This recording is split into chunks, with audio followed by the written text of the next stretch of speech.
Founded in 1903, the Idaho State Reform School was home to the region's most wayward youth.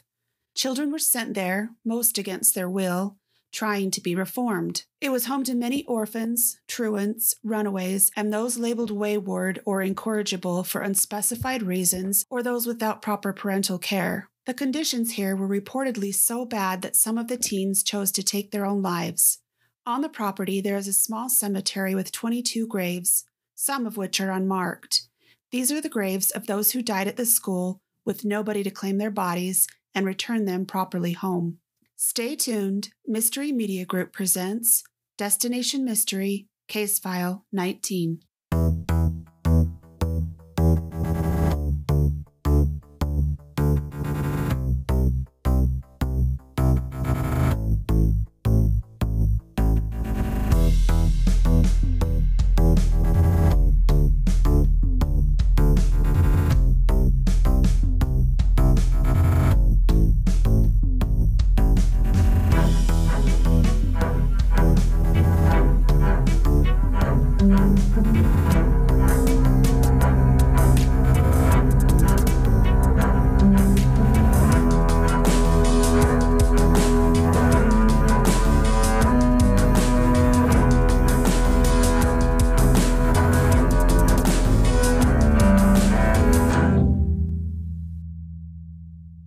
You are listening to Mystery Media Group. Yay! Hello, I'm Melissa with Ghost Girl Memoirs. And I'm Mike with Paranormal Treasure Hunter. And I'm Sierra. I'm Bella with Paranormal Teens. And you're listening to Destination Mystery. We believe the paranormal is all around us, and every destination is an adventure. We never know where we're going to find an adventure, but we do know that we have an interesting story to tell when we return. We're not going to the same location or telling the same story you've heard over and over. Most of our destinations will be in locations you'd never think to investigate or explore.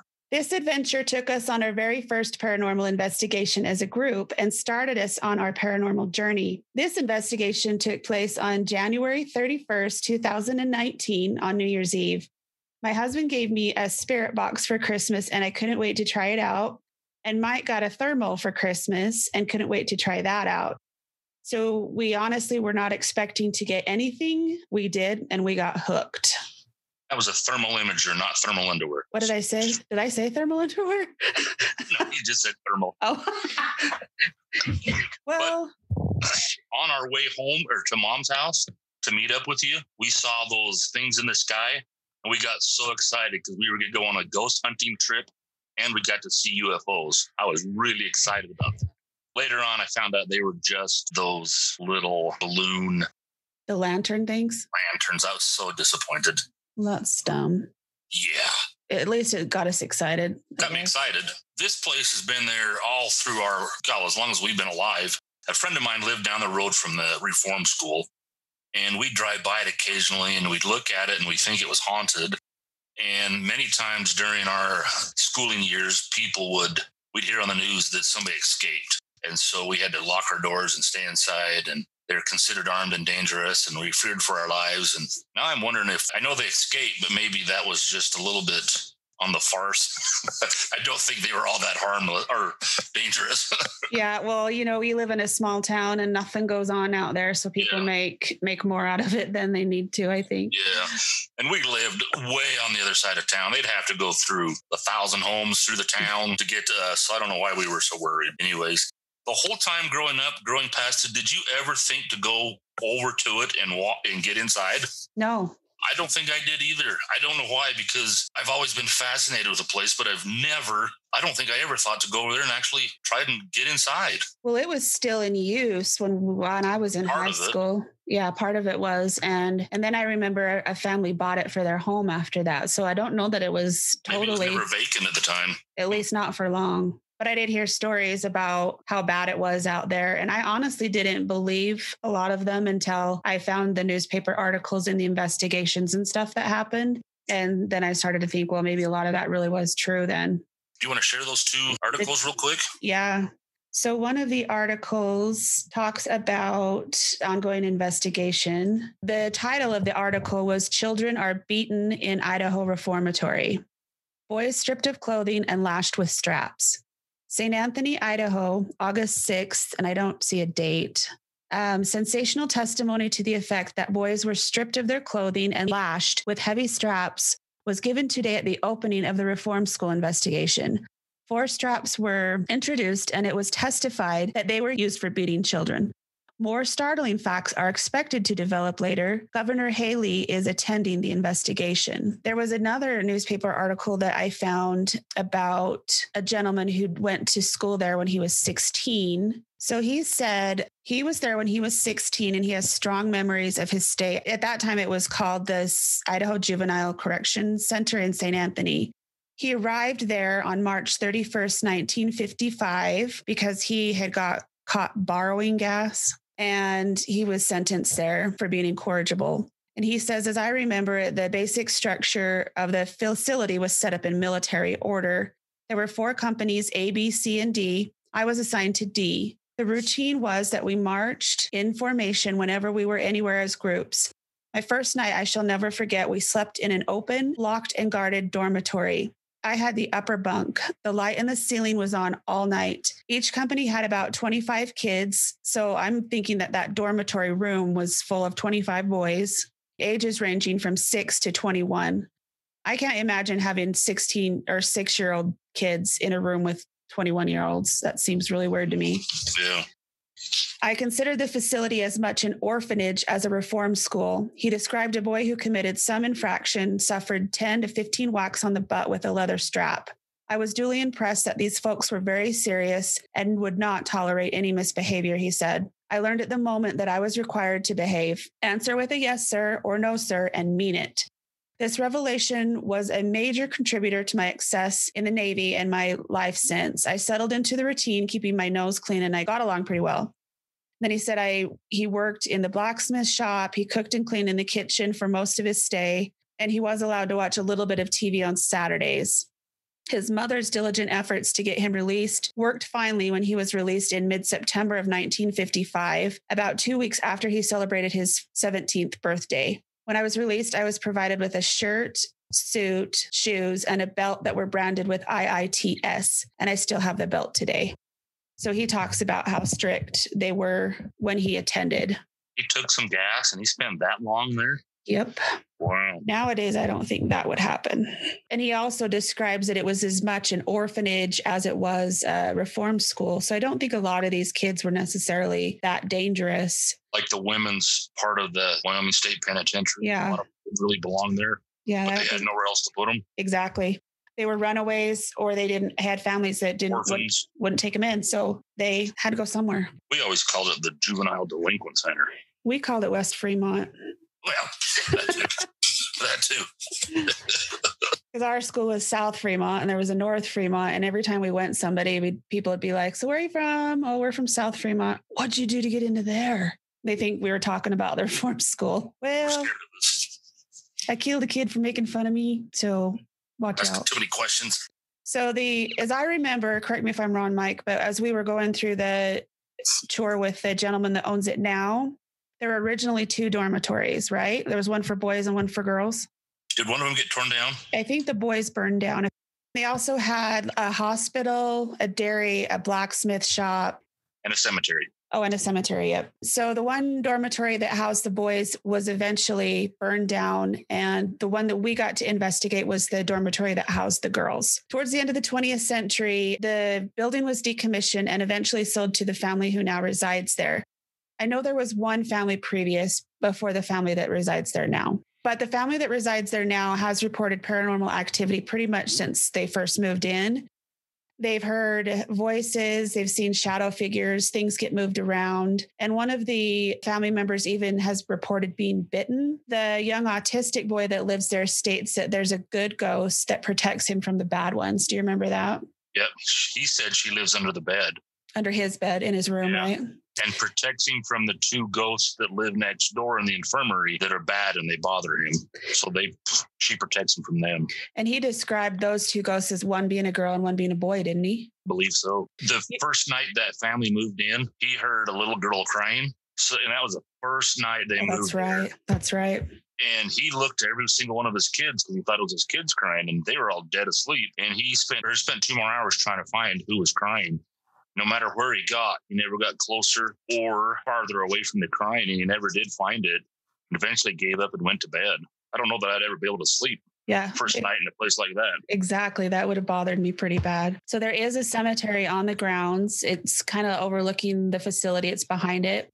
There's 22 of them buried there. And the only kids that were buried there is because they had nowhere else to go. No family, nobody to contact. So they had nowhere to put them or nobody to take them. So they're basically kids that weren't claimed by their families. And so that's why they got buried there. Seems like there was about 9 of them who died during an epidemic. Yep, from 1908 to 1910, 9 of them died. I'm assuming that's the flu epidemic. It never said. It just said an epidemic. Maybe TB. I don't know. There were tombstones there at one time. I was told that none of them were marked, but I don't know if that's true.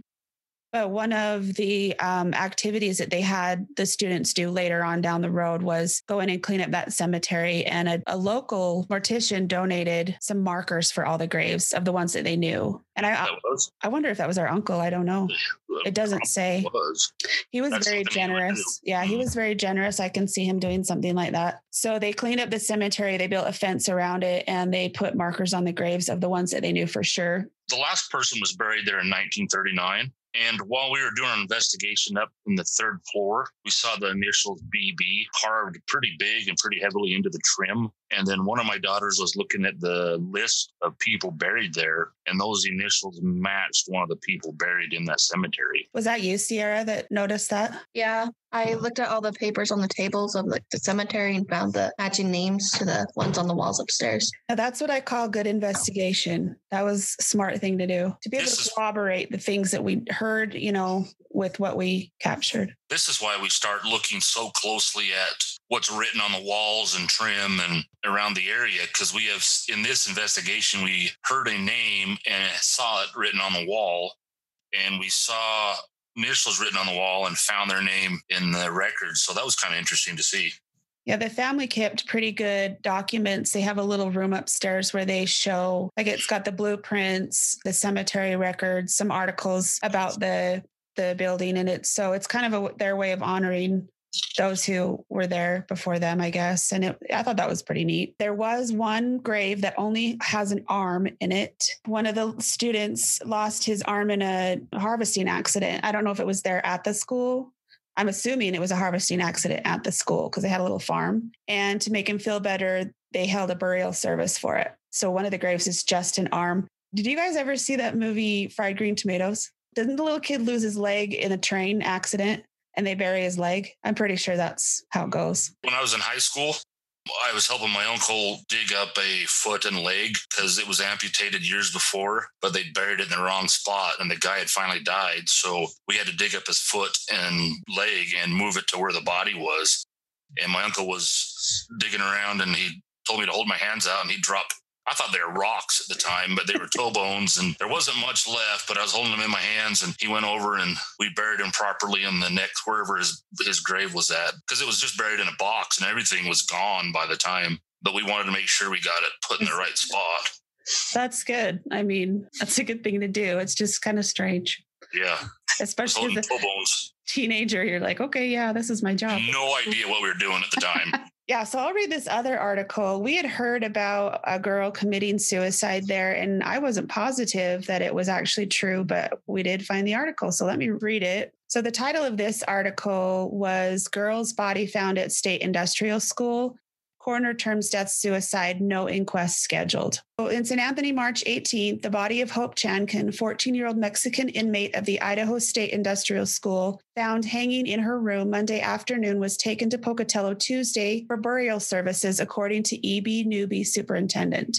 So E.P. Newby was another name that we found on the wall upstairs. It said, I love EP. And so I'm assuming one of the girls had scratched in there. They were talking about him. The girl's body was discovered by a matron of the school who was alarmed that she couldn't get into the girl's room, called another officer. The two forced their way in, dislodging the girl's body from where it had been hanging from a noose fashioned out of a belt and tied to the door's transom. No inquest. After a brief investigation Tuesday morning, W.M. Hansen, Fremont County coroner said there would be no inquest. He and a physician were called to the school Monday afternoon when the young girl was found. Mr. Newby said that Hope had had some trouble with another girl in the school. The two were placed in separate rooms, that she may have been brooding over the trouble, as well as what he termed an unhappy home life. The superintendent said she was neurotic and emotionally imbalanced. Officers in the school several times heard her make dramatic statements that she was going to take her own life. The girl eventually removed the cord belt from her dress, stood on a chair next to the door, tied the belt around her neck, and hooked one end through the transform, and then stepped off the chair, Mr. Newby added. Mr. Hansen termed the girl's death as suicide. The girl was first committed to the institution in 1939 for general delinquency. Mr. Newby continued, she was paroled in September of 1940 and then returned in December of the same year because she broke parole. She was survived by her mother of Pocatello, 4 sisters, and 3 brothers. Transom is, the doors that have a window above them? Uh-huh. They can open the window for airflow and stuff. Oh. It's part of that. Oh, like the on top window type things? There's a window above the door. Uh-huh. And some you could open and close to let airflow through. Transom is part of that. I did get a picture of those, yeah. So there are rumors of Hope roaming the halls upstairs. Michael, do you want to talk about why the 3rd floor was sealed off? Well, I remember him telling us about a little girl tried to jump off or was pushed off or possibly pushed off and fell from there. Some girls pushed one of the school marms down those flights of stairs. But this girl, Hope, was in her room because they had to push the door open to get to her because she was hanging in front of the door. But he did mention, I thought he said, a little girl had hung herself in that, what do you call that thing in the center, that breezeway? Remember like that? A tower. Well, it went from the 1st floor to the 3rd floor, then through the attic, and it had skylights in it. So light came all the way through all 3 floors. That's what I remember being told. The square thing in the middle of the whole building that had like the skylight at the top. That's where we were told that she was hung. That's what I heard. There could be 3 different suicides that happened up there. I'm sure there was plenty of them. True. Or attempts. Or made to look like suicides. I'm sure a lot of crap went on down there, and we can't substantiate any of that. That's just what I remember him telling me. The 3rd floor had been sealed off because of those events, and it was too hard to maintain, so they sealed it off in early 1950s, and it remained closed off till 2013. So roughly 60 years, it was completely closed off. Nobody had gone up there in 60 years. When they opened it up, they cut the last 3 steps off and they plaster and lath on the walls, chicken wire. They did everything. You couldn't get up there if you wanted to in the 60 years. When they bought the house, they decided to open it up, and there was a little ladder right there for the last 3 steps before you get onto the actual steps. I thought that was pretty cool. I remember when he showed us that, and he's like, you got to be real careful. A lot of people don't want to go up there, and it was all I could do not to just run. I was so excited. I wanted to see that place my whole life. I wanted to see that place. It was kind of cool because he talked about when he first tore into that wall and found the stairs and went up them, everything was left exactly as it had been in the 1950s. Exactly. Him being able to go through it and kind of see everything was pretty neat experience for him. And he actually left. There was a broom that was found under some floorboards that was still there. Nobody's touched it. It was like an old witch broom. He said, I don't know if they were sweeping or they flew it in, but it hasn't been touched in 60 years. And there was also a box of big peat soap, P-E-E-T soap, the cardboard box of it. And that closed down in 1950, 51. They stopped making that. So that cardboard box has been there 70 years now, 70 years plus, sitting right there, right where it was left. I thought that was cool. And that 3rd floor was where we found a lot of tally marks on the walls and the writings and stuff like that. Do you guys want to talk about what you found on the walls upstairs and around the window sills and doorways and stuff? When we were upstairs, we found on the one windowsill in the room where we did the spirit box session, we found a lot of names and like little hearts with like initials in it and tally marks. That's where we found the initials for the girl that also matched the cemetery. The boy, it was a boy. Boy, sorry. And then the matron's rooms were upstairs, and on the walls it had the matron's names and the dates, which matched some of the papers that we found later. One of the writings on the wall said, and I hope I read this right. These kids had really nice handwriting, but it's 100 years old, some of them. And it said Monty Gee and Jordy Dobson. And then it looks like a girl wrote under that, under Jody Dobson, wrote loves Ronnie Hammond. So I think there was a three-way. They were Crush. vying for the girl, yeah. And I found one that said I love EP, and we discovered that EP was the superintendent's name. And then there's a bunch of tally marks under that. She wrote on the one of the trim going on the side trim of the window. It says Jordy Dobson came March 4th, 1953, left July 23rd, 1954, came back August 27th, 1950. It was either 54 or 59. I think it's 54. I think it is too, but I wasn't sure. And then it says leaving in 61, and then there's a dash. And below that, she wrote best friends are Rose Franks, Rosie Thompson, and Sharon Vaughn, I believe. And I believe we did get a Rosie on our spirit box also. I believe we did too. Rose or Rosie. And then there was another one very similar to that, and I believe her name was Susan. This one's even a little bit sadder because it says came November 5th, 51, went home November 4th, 52, came back November 5th, 53, ran away 3 times, going home someday, age 13. Can you imagine at age 13 trying to run away? Yeah, 3 times. I have a quick question. Do you know exactly what day they closed the top? Like what, like year? 1950, 51, right in there. They didn't give a specific day. They said 1950s. Because you were naming some dates that the girl scratched on the wall that happened true. After the day he said he closed it. That is true. That's when it said. It could have been. It said 1950s. But I think the last date you read was 61. Going home in 61. So. Oh. But it's the last date was 54, but it said 1950s, whether it meant the year 1950 or 1950 through 1959, somewhere in that area. It didn't specifically say. It just said 50s, plural. Yeah, and we just know that it was closed off for over 50 years before they opened it back up. Not sure on the exact date there. Not exactly sure why they closed it off either, but those were just rumors we'd heard. That's the 3rd floor. And we did get a few interesting things on the 3rd floor. This was the very first time I'd ever used a spirit box, and I was not expecting anything at all. I want you guys to listen to, because I can't tell exactly what it says. I'll play the first one. When we got there and sat down to do this, I had no idea what you were planning on doing. And to be honest, I was a little freaked out because I didn't realize we were doing this. We doing a seance because well, yeah, of course. What were you expecting? I thought we were looking at an old building.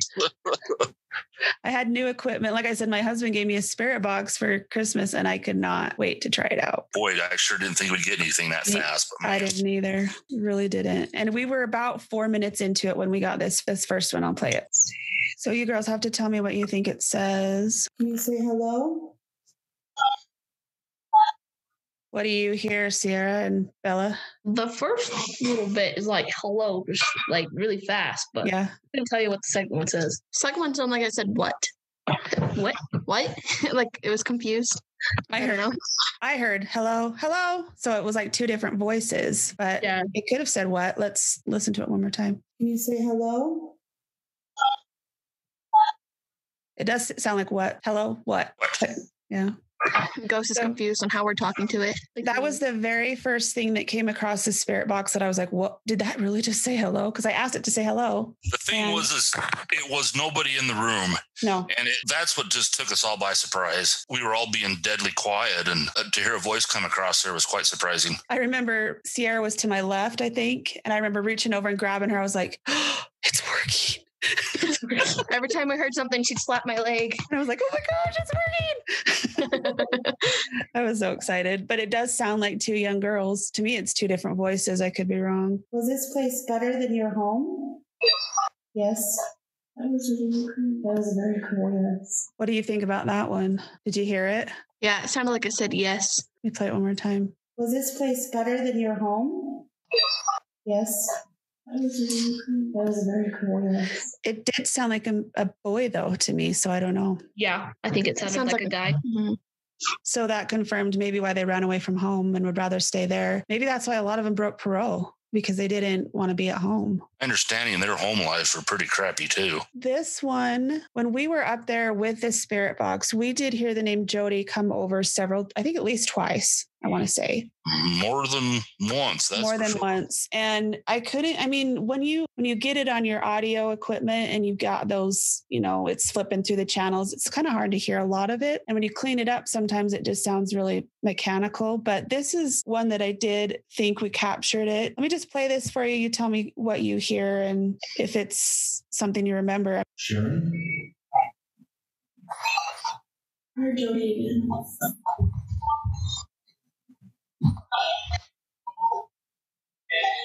I'm Jody. Were you an orphan? Were you an orphan, Jody?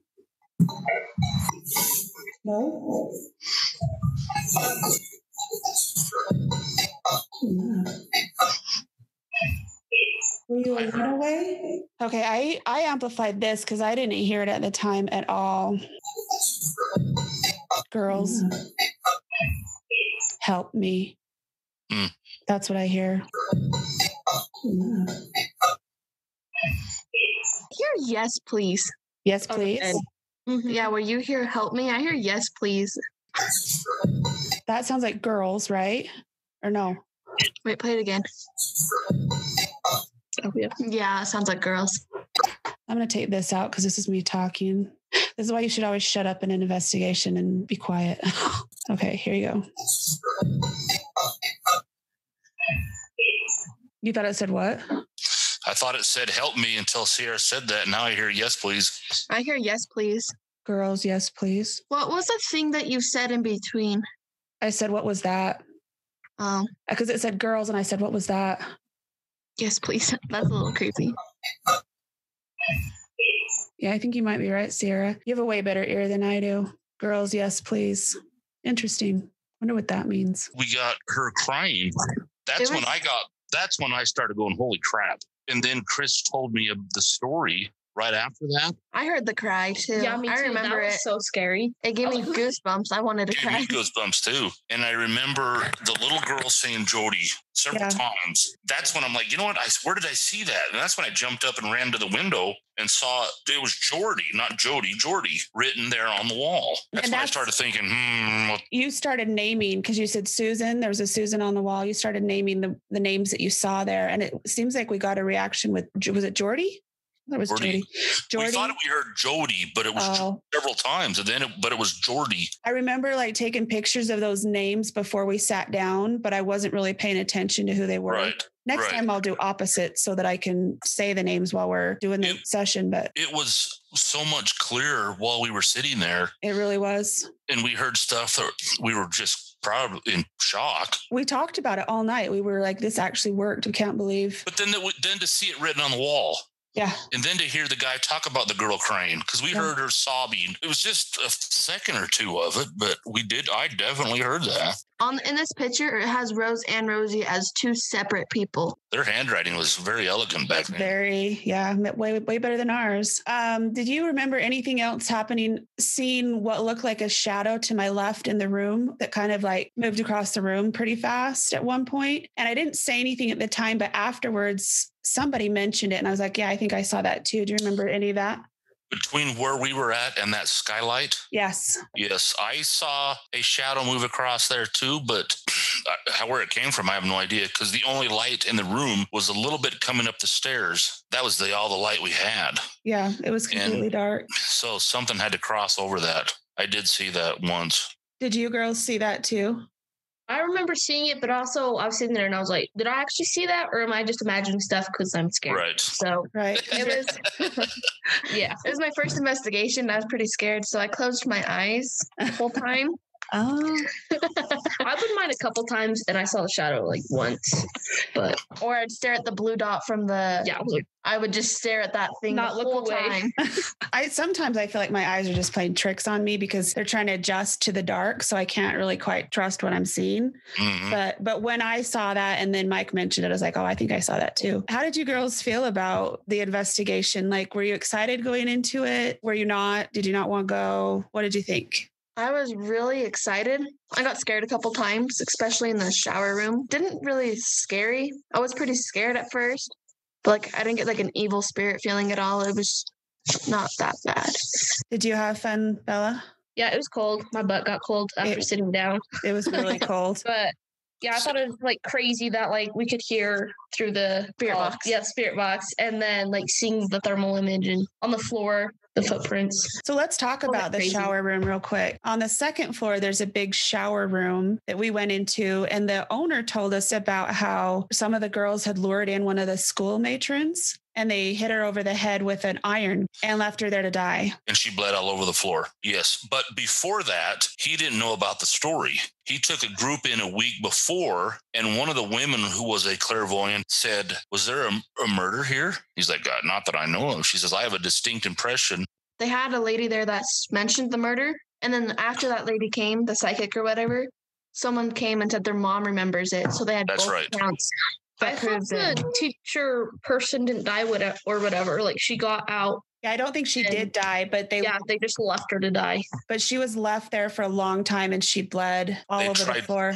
They tried to kill her. The first group said, I have a vision that some blood on the floor, person laying there, somebody tried to kill her. And then he didn't know anything about it. The second group, the lady said, yeah, that was my mom. She was in on grandma. She was in on trying to kill that woman with the flat iron. I remember we were talking about that in the room. I mentioned, can you imagine being in a school and trying to help these young women and then they wanting to murder you, and how horrible that would be? And I remember feeling a really cold breeze and tingle come across the back of my neck. And I grabbed my EMF there to see if I could get like a temperature read or anything, and it went off. So that was interesting to me that I was able to kind of corroborate a feeling that I had with that piece of equipment. And that kind of blew me away too. I was like, wow, if I didn't have this, I wouldn't know that the temperature dropped or that anything happened. I mean, I couldn't verify it. I could just say this is what I felt. But I felt like something like came up behind me as I was talking about that, and it made the hair on my head stand up. Michael's thermal came in really handy when we were in that shower room. You want to talk about what you saw, Michael and Sierra? Yes, this is the first time we'd taken the thermal imager with us on an investigation, and we were playing with it. We went into that shower area 2 different times on our way up to the 3rd floor and on the way back, and use that thermal imager for quite a while in there. And there's a shower room, and then there's a smaller room to the side of it, which is where they dried off and got dressed. In the middle of that floor is a shower drain. Both rooms had a drain in them, but we were standing by the drain, and it was bright red. And there was like, oh, what happened? Well, it's just pipe goes down to the 1st floor, so it was warmer down there, so we could see the heater on that drain. And then I was moving it around, and right next to that drain, there was 2 large footprints. I'm like, what the crap? Well, that's got to be one of ours. So we all came back in and stood there and then moved. We couldn't see any other footprints except for those 2 because we all had snow boots on. So our heat was not transferring from our feet to the floor. But there was definitely 2 footprints standing right there, bright red ones. Do you remember that? I do remember that. And it seems like one of us took off our shoes and stood there for a minute to see if it would show up. And it still didn't because we were freezing. Not nearly as bright as the one. No. Yeah.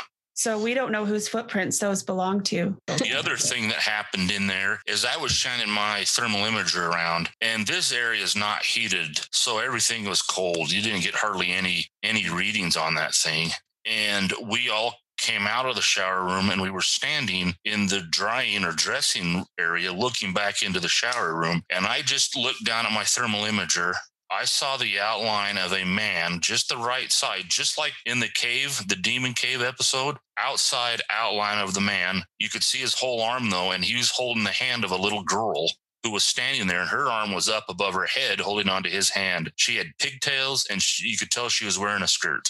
And I couldn't believe I was seeing this until I looked over and saw Sierra's face. What did you see, Sierra? Well, I saw a little girl holding someone's hand, just swinging. Like I could see the skirt move. At first, I thought it was our reflections because you can get the reflections on the thermal imager from the other side of the shower room, but it was too short. And none of us were wearing dresses and pigtails. And it scared me really, really bad. Yeah. And I was like, what? Nobody was holding hands either there. This is when I decided that you're supposed to, or I needed to start using my camera and filming as I was using my thermal imager. so that I didn't miss any more of those. I wish I had that on the camera. That thermal, if you have a good thermal imager, it's captured probably other than that in our EVPs, it's captured the best evidence we've ever gotten. Things that there's no explanation for. There's no explanation, and they're not glitches. No. And it's not an accidental image. But it's not like not like us. No, like you put the camera on us where it's pure white. These are not the same, but it's different than when we capture it. We can tell the difference between the shadow of our reflection of ourselves and the images that we know for sure we can't explain. But you can definitely tell it's a different image than one of us. That was really exciting to capture those things on our very first investigation. And I remember we all got in the car afterwards and left, and that's all we could talk about. It seems like we stayed up for hours. Oh, we did, hours. I was just blown away. We went home and watched. Oh, we watched we watched the Ghost Adventures episode where they went there. And I think we probably got better evidence than they did, only we didn't know how to document it. That's when I learned about the little girl living under the kid's bed. Oh, that's right. I didn't know that before. Yeah. And all of our recordings were of a little girl. We learned about the little girl that hung herself. And then we heard the little girl cry. And then we heard the guy was telling us about the crying he heard from a little girl. And all these things started. And then he talked about, on the show, they talked about the doctor next door who people have seen. Talk about the article you found about the hospital. These people that bought the house turned it into a haunted attraction. I'm going to read that part real quick. People go through there and they made comments on one of the props in there. She has been repeatedly seen in the surgical room standing in a corner next to the other props. Some of the guests and cast members have had experiences over there. Basically, there's a little ghost girl. And then she says, during the first 2 years, customers would come out and say, we really like the little girl in the corner. And we'd say there was no little girl in the corner. The little ghost girl was participating in there, and people saw her in that haunted attraction. There have been a lot of sightings of a little girl with what they think is a doctor over there. So I'm wondering if what we saw in the shower room was the doctor holding the hand of that little girl. Could have been. I mean, we saw this before we even heard the story. I don't know. Yeah, I had no idea about the doctor. I didn't either. I didn't know anything about the little girl, to be honest, before we went in. Yeah, I didn't either. But that was interesting. We talked about it afterwards too. Why were we able to capture some of this evidence that we did? Because we didn't really know what we were doing. But Michael said, well, we had, was it 4 young girls with us? We had 4 of them. And Hobbs. Oh, yeah. And Hobbs. I think they were all there.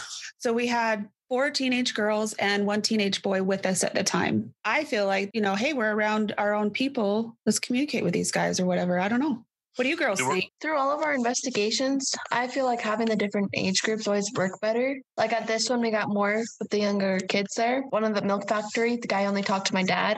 I think it's nice having the variety because some ghosts only like certain people, I guess. They feel comfortable around them. I agree. I think it works really well. It's so fascinating to me. I think from what we saw and heard, if I was just sitting there listening to it on your box, I probably wouldn't think much of it. I just chance hooey, whatever. But then to see that name written on the wall, a couple of the names written on the wall, and then to hear the cry, and then hear the dad talk about the crying, and then hear the little girl's voice, and then see a man and a little girl on the thermal, and then he see the show when they talk about the man and the little girl, to hear it and see it, and then hear it and see it on something else, kind of adds a little more credibility to it. Makes you, maybe it's not just hooey. And my conclusion was that place definitely had paranormal activity, and it could be documented that what they were experiencing for sure. With the paranormal activity, it doesn't all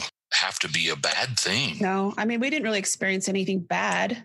The kid was autistic, and he talked a mile a minute, and it to me, it seemed like he had a good friend in the little girl, somebody he could talk to. Yeah. To be quite honest. And we know that there were a lot of tragic incidents that occurred there. And so some of that negative energy has probably stuck around, but I don't think it was all negative. Some of those people considered that place their home. That's where their friends were. They had teachers that cared about them. Do you like this place better than home? And it was, much better. We're going to go back, though. I've got the contact number for him, and he's checking to see when a good time for us to go back is. So nice. We'll be back there. I want to check the walls again pretty close and see if we can't find Hope's name or some more stuff there. Me too. I remember my friends teasing me for spending New Year's with a ghost instead of with normal people. Having a party. Yeah. We had way more fun than they did. Oh, yeah, for sure. We're the weirdos that would rather do that than go to a stupid New Year's party. Destination Mystery is a production of Mystery Media Group. You can find our podcast on Apple, Spotify, Google Podcasts, iHeartRadio, and wherever you listen to podcasts. Before we go, we'd like to play a trailer from our good friends, What Goes Bump in the Night podcast. Hello and welcome to What Goes Bump in the Night. I'm your host, Trevor Jensen, and with me is Riley Clark. And on this podcast, we explore everything spooky, extraterrestrial, unexplained, and supernatural. Bringing you our own personal experiences from our guests, creepy stories. So join us around the campfire, or for just a Riley and Trev talk where we talk about any topic that we feel is relevant to anything that day. And you could also just come for these creepypastas that we find on these forums. So join us around the campfire and find out who really goes bump in the night.